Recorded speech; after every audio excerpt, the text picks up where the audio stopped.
ഇന്ന് നമുക്ക് കോവയ്ക്ക വെച്ചിട്ട് തേങ്ങ വറുത്തരച്ച നല്ലൊരു തീയലുണ്ടാക്കാം. അതിനായിട്ട് ആദ്യം നമുക്ക് കോവയ്ക്ക ഒന്ന് വഴറ്റിയെടുക്കാം. ഒരു ഉരുളി വെച്ച് നന്നായി ചൂടായ ശേഷം അതിനകത്തേക്ക് 2 ടേബിൾ സ്പൂൺ വെളിച്ചെണ്ണ ഒഴിച്ചു കൊടുക്കാം.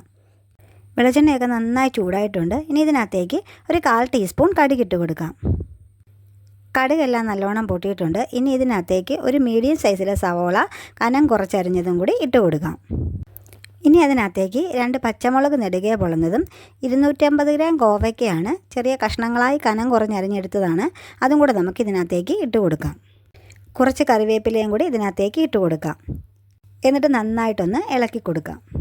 കോവയ്ക്കയൊക്കെ ഒന്ന് വെന്ത് വരാൻ വേണ്ടി കുറച്ച് സമയം ഒന്ന് അടച്ചു വെച്ച് വേവിക്കാം. ഇപ്പോൾ കോവയ്ക്കയൊക്കെ പകുതിയോളം വെന്ത് വന്നിട്ടുണ്ട്. ഇനി ഇതിനകത്തേക്ക് ആവശ്യത്തിനുള്ള ഉപ്പ് ചേർത്ത് കൊടുക്കാം.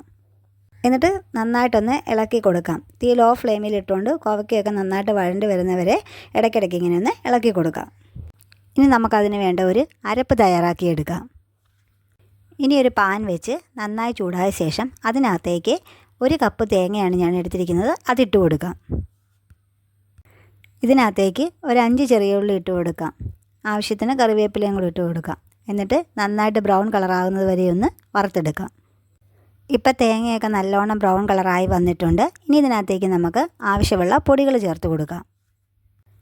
1/2 ടീസ്പൂൺ മഞ്ഞൾപ്പൊടി, 1 ടേബിൾ സ്പൂൺ മല്ലിപ്പൊടി, 1 ടേബിൾ സ്പൂൺ മുളക് പൊടി, ഇതും ചേർത്ത് പച്ചമണം മാറുന്ന വരെ ഒന്ന് ഇളക്കി കൊടുക്കാം. പൊടികളുടെ എല്ലാം പച്ചമണം നന്നായി മാറിയിട്ടുണ്ട്. ഇനി നമുക്കിതൊന്ന് തണുത്ത് കഴിയുമ്പം നന്നായിട്ടൊന്ന് വെള്ളം ചേർക്കാതെ അരച്ചെടുക്കാം. ഇപ്പോൾ കോവയ്ക്കെല്ലാം നല്ലതായിട്ട് വഴണ്ട് വന്നിട്ടുണ്ട്. ഇനി ഇതിനകത്തേക്ക് നമുക്ക് അരച്ച് വെച്ചിരിക്കുന്ന അരപ്പും കൂടെ ചേർത്ത് കൊടുക്കാം. ഗ്രേവിക്ക് ആവശ്യമായ വെള്ളവും കൂടി ചേർത്ത് കൊടുക്കാം. ഇനി ഇതിനകത്തേക്ക് പാകത്തിനുള്ള ഉപ്പും കൂടി ഇട്ട് കൊടുക്കാം. ഇനി ഒരല്പം പുളിവെള്ളവും കൂടെ ചേർത്ത് കൊടുക്കാം. കോവയ്ക്കൊരു ചെറിയ പുളിയുണ്ട്, അതുകൊണ്ട് ഒരു അല്പം ചേർത്ത് കൊടുത്താൽ മതിയാവും. എന്നിട്ട് ലോ ഫ്ലെയിമിലിട്ട് നന്നായിട്ടൊന്ന് തിളച്ച് പറ്റി എണ്ണയൊക്കെ തെളിഞ്ഞ് വരട്ടെ. ഇപ്പോൾ നന്നായിട്ട് തിളച്ച് പറ്റി പാകത്തിനായി എണ്ണയൊക്കെ തെളിഞ്ഞ് വരുന്നിട്ടുണ്ട്. അങ്ങനെ നമ്മുടെ കോവയ്ക്ക തീയൽ തയ്യാറായിരിക്കുന്നു.